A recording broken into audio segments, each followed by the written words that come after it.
Selamat malam semuanya. Kami dari kelompok 2 akan mempresentasikan hasil diskusi kami tentang analisis sumber daya manusia di perusahaan PT Surya Arta Nusantara Finance dengan anggota kelompok Anggiani, Antoni, Bella Angelia, Carolina, dan Cherry Giovanni. Yang pertama akan dijelaskan oleh Anggiani. Sumber daya manusia adalah salah satu faktor yang sangat penting, bahkan tidak dapat dilepaskan dari sebuah organisasi, baik institusi maupun perusahaan. Sumber daya manusia juga merupakan kunci yang menentukan perkembangan perusahaan. Pada hakikatnya, sumber daya manusia berupa manusia yang dipekerjakan di sebuah organisasi sebagai penggerak, pemikir, dan perencana untuk mencapai tujuan organisasi tersebut. Pengelolaan sumber daya manusia dalam organisasi menjadi suatu bidang ilmu manajemen khusus yang dikenal dengan manajemen sumber daya manusia. Manajemen sumber daya manusia adalah salah satu fungsi dalam sebuah perusahaan atau organisasi yang fokus pada kegiatan rekrutmen, pengelolaan, dan pengarahan untuk orang-orang yang bekerja dalam perusahaan tersebut. Manajemen sumber daya manusia sangat penting dan memiliki banyak tantangan, sebab manusia memiliki karakteristik yang sangat berbeda dengan sumber daya yang lainnya. PT Surya Arta Nusantara Finance didirikan pada tanggal 25 Agustus 1983 dengan nama PT Sanggaloka Subur dan kemudian mengubah namanya menjadi PT Surya Arta Nusantara Leasing pada tahun 1984. Pada tahun 1989, kembali mengubah namanya menjadi PT Surya Arta Nusantara Finance dan telah memperoleh izin usaha sebagai lembaga pembiayaan dan Menteri Keuangan Republik Indonesia. Berikut kita masuk ke definisi lengkap manajemen sumber daya manusia. Manajemen sumber daya manusia adalah salah satu proses menangani berbagai masalah pada ruang lingkup karyawan, pegawai, buruh, manajer, dan tenaga kerja lainnya untuk dapat menunjang aktivitas organisasi atau perusahaan demi mencapai tujuan yang telah ditentukan. Bagian atau unit yang biasanya mengurusi sumber daya manusia adalah Departemen Sumber Daya Manusia atau yang sering kita sebut dengan HRD, yaitu Human Resource Department, yang bertanggung jawab pada sumber daya manusia di suatu perusahaan.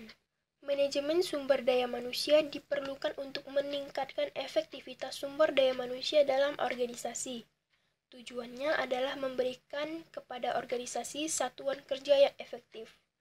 Berikut adalah fungsi-fungsi manajemen sumber daya manusia: perencanaan, rekrutmen, seleksi, orientasi, pelatihan dan pengembangan, evaluasi kerja, kompensasi, pengintegrasian, pemeliharaan, dan pemberhentian. Yang pertama yaitu perencanaan atau planning. Fungsi perencanaan adalah upaya sadar dalam pengembalian keputusan yang sudah diperhitungkan dengan matang mengenai hal apa saja yang akan dilakukan di masa yang akan datang oleh perusahaan untuk mencapai tujuan yang sudah ditentukan. Kedua, ada rekrutmen.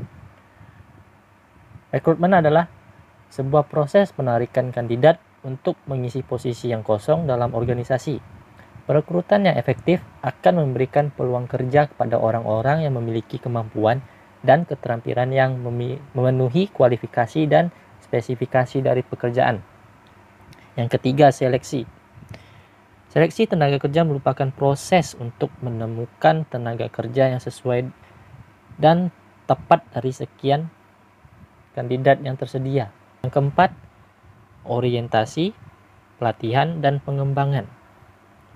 Pelatihan atau training adalah proses pembelajaran yang melibatkan perolehan suatu keahlian, peraturan, konsep, maupun sikap supaya kinerja pegawai meningkat. Pengembangan atau development adalah upaya penyiapan individu untuk menanggung tanggung jawab yang beda ataupun lebih tinggi di dalam perusahaan. Latihan bertujuan untuk memperbaiki penguasaan berbagai keterampilan dan teknik pelaksanaan kerja tertentu, terperinci dan rutin. Sedangkan pengembangan memiliki lingkup yang lebih luas lagi dalam usaha memperbaiki serta meningkatkan kemampuan, pengetahuan, sikap, ataupun kepribadian pekerja. Yang kelima ada evaluasi kerja. Dalam penyusunan sebuah sistem dan pembagian tugas, fungsi dan pembagian peran kadangkala tak semestinya perlu dipisahkan secara nyata. Fungsi evaluasi manajemen sumber daya manusia tidaklah berdiri sendiri.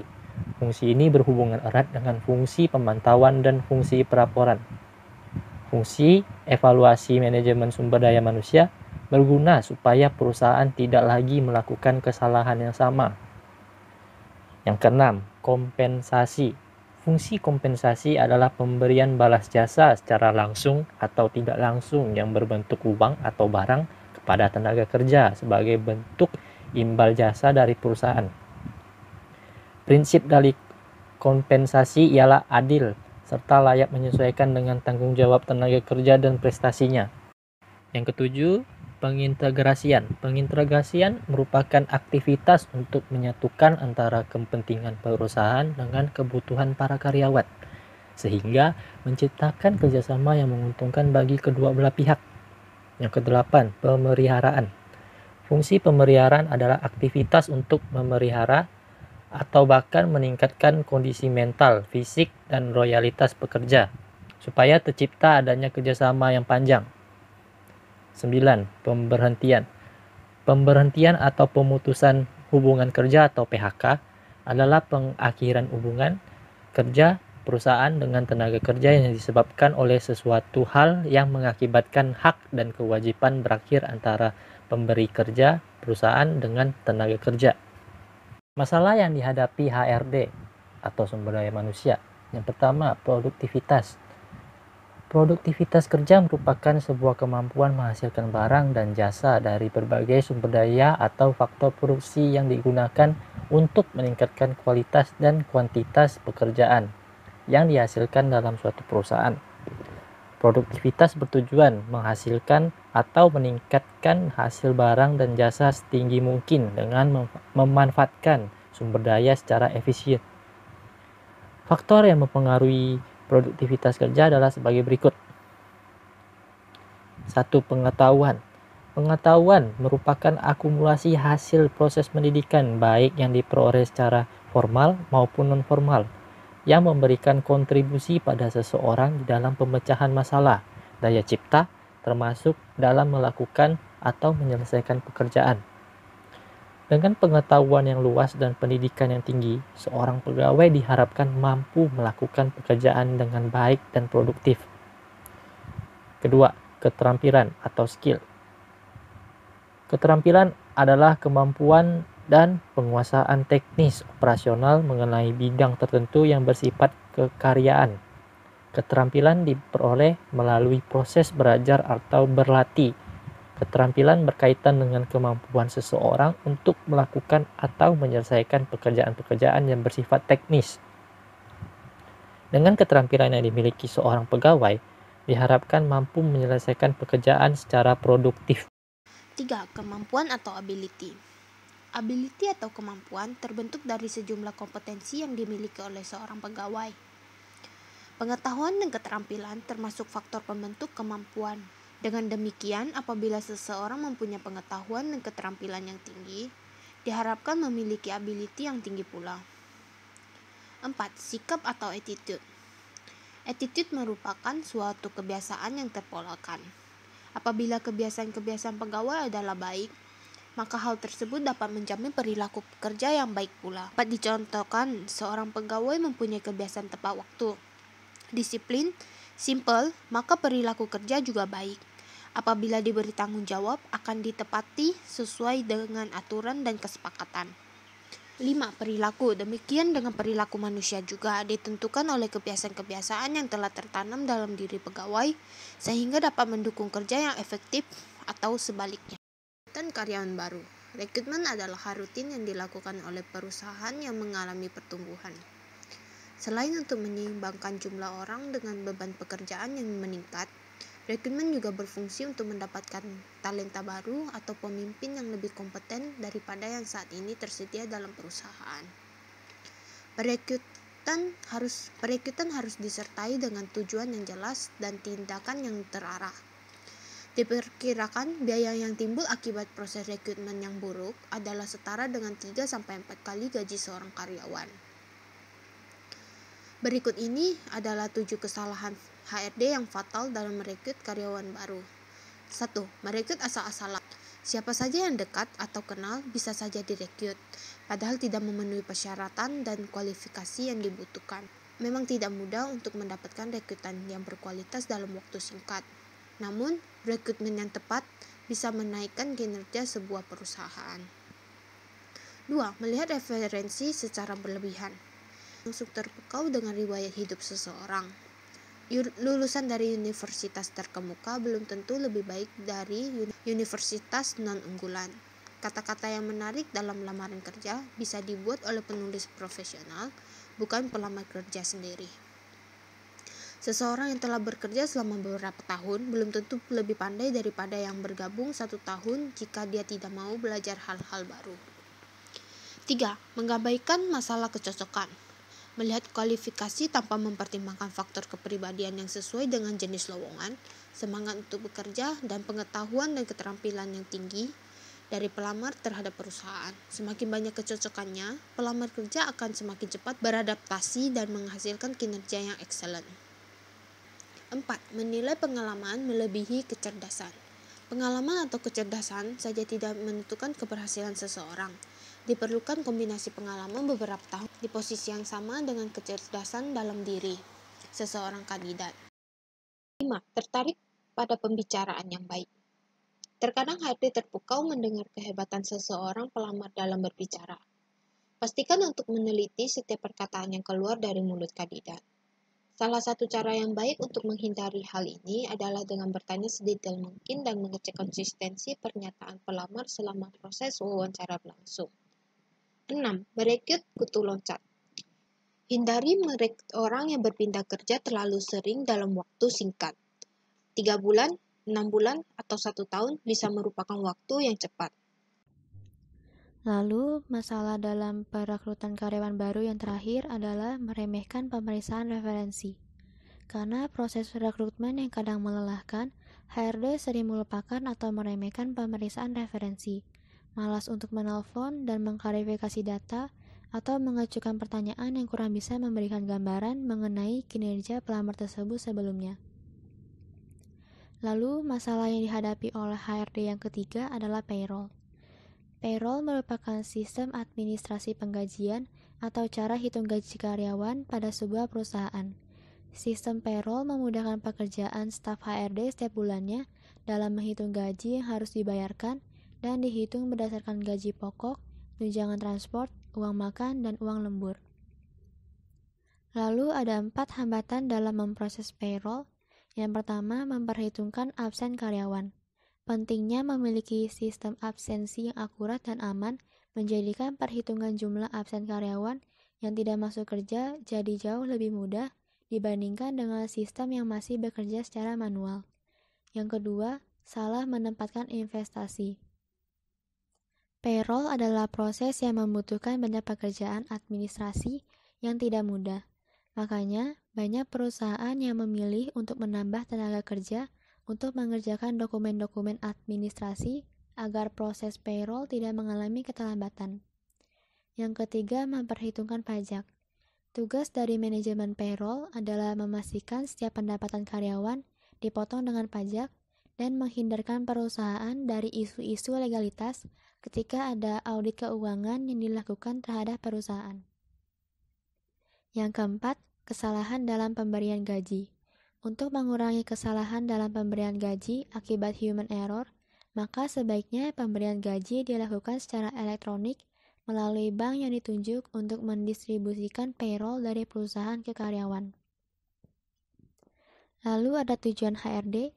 Yang pertama, tujuan sosial, yaitu perusahaan mampu bertanggung jawab secara etis dan sosial terhadap suatu tantangan dan keutuhan masyarakat dengan meminimalisir dampak negatif yang ditimbulkan.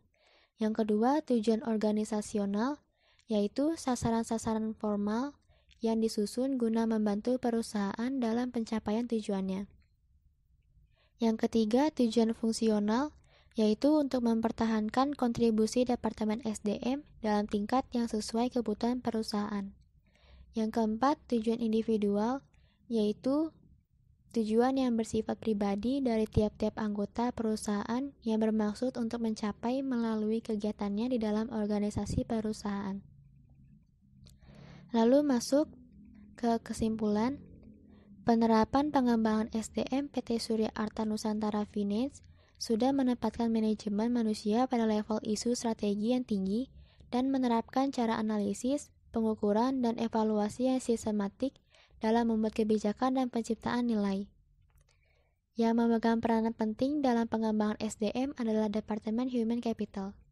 Pengembangan SDM perusahaan sudah meliputi pengukuran, menganalisa, mengevaluasi, melaporkan, dan melakukan tindakan, kemudian melakukan pengukuran kembali sesuai dengan Astra Human Capital Management yang terdiri dari Assessing Training Needs, Designing Training Program, Delivery Training, dan Training Evaluation. Pengembangan SDM secara reguler setiap 1 tahun sekali untuk merealisasikan People Roadmap. Surya Arta Nusantara Finance merealisasikan investasi pada pengembangan kompetensi SDM selaras dengan program pengembangan SDM untuk memastikan bahwa seluruh rencana perusahaan didukung dengan ketersediaan SDM yang kompeten, berintegrasi, dan tepat waktu. Surya Arta Nusantara Finance memiliki komitmen meningkatkan kompetisi dan kualitas human capital melalui pelaksanaan program pengembangan, baik dengan metode pelatihan atau training, dan pengembangan SDM dengan metode tanpa pelatihan atau non-training yang berkesinambungan. B. Kinerja pengembangan SDM pada PT Surya Arta Nusantara dapat dilihat dari penilaian kinerja manajemen pengembangan SDM, yaitu dengan penilai peningkatan performa gap, menilai program pengembangan SDM yang terrealisasi dan program pengembangan SDM yang telah direncanakan namun belum terrealisasikan, peningkatan produktivitas karyawan, dan menilai budgeting training. Penilaian kinerja pengembangan SDM dilakukan oleh penilaian internal Human Capital, di mana setiap tahunnya Departemen Human Capital ditugaskan untuk membuat sebuah laporan penanggung-jawaban program pengembangan SDM. Untuk penilaian secara periodik, Departemen Human Capital Astra akan melaksanakan audit terhadap Departemen Human Capital anak perusahaan Astra yang disebut KIPKA. Departemen Human Capital Astra akan memperhatikan penilaian pada kinerja pengembangan SDM masing-masing anak perusahaan. C. Masalah-masalah yang dihadapi perusahaan dalam manajemen pengembangan SDM lebih dominan muncul dari internal perusahaan dibanding eksternal perusahaan, tetapi sejauh pelaksanaannya, pengembangan SDM sesuai dengan rencana dan fasilitas-fasilitas yang diberi sudah memadai dan cukup. Saran: A. Penerapan internal, sharing atau penerapan integrated talent development, yaitu pengembangan SDM yang tersi bagi karyawan dengan mengkombinasikan unsur training, coaching, atau mentoring, dan job achievement atau job creation lebih sering dilaksanakan. B. Menangani masalah kompetensi library yang belum disusun dengan rapi. Departemen Human Capital dapat melakukan tinjauan kembali, mencari penyebab masalah kompetensi library belum dapat tersusun rapi. Departemen Human Capital berfokus untuk menyusun kembali teknikal kompetensi dalam kompetensi library, kemudian melakukan koordinasi dengan AMDI, Pusat Pelatihan Astra, mengenai behavioral kompetensi. C. Menangani masalah proses evaluasi yang minim, kontrol dari pihak internal. Kembali pada kesadaran departemen akan tugas dan tanggung jawab masing-masing. Internal perusahaan harus meningkatkan kontrol pada evaluasi pengembangan SDM. Tahap evaluasi ini sangat penting karena hasil evaluasi digunakan untuk mengukur efektivitas dari pengembangan SDM. Semakin meningkat kontrol yang dilakukan, maka semakin efektif dan akurat penilaian terhadap pengembangan SDM. D.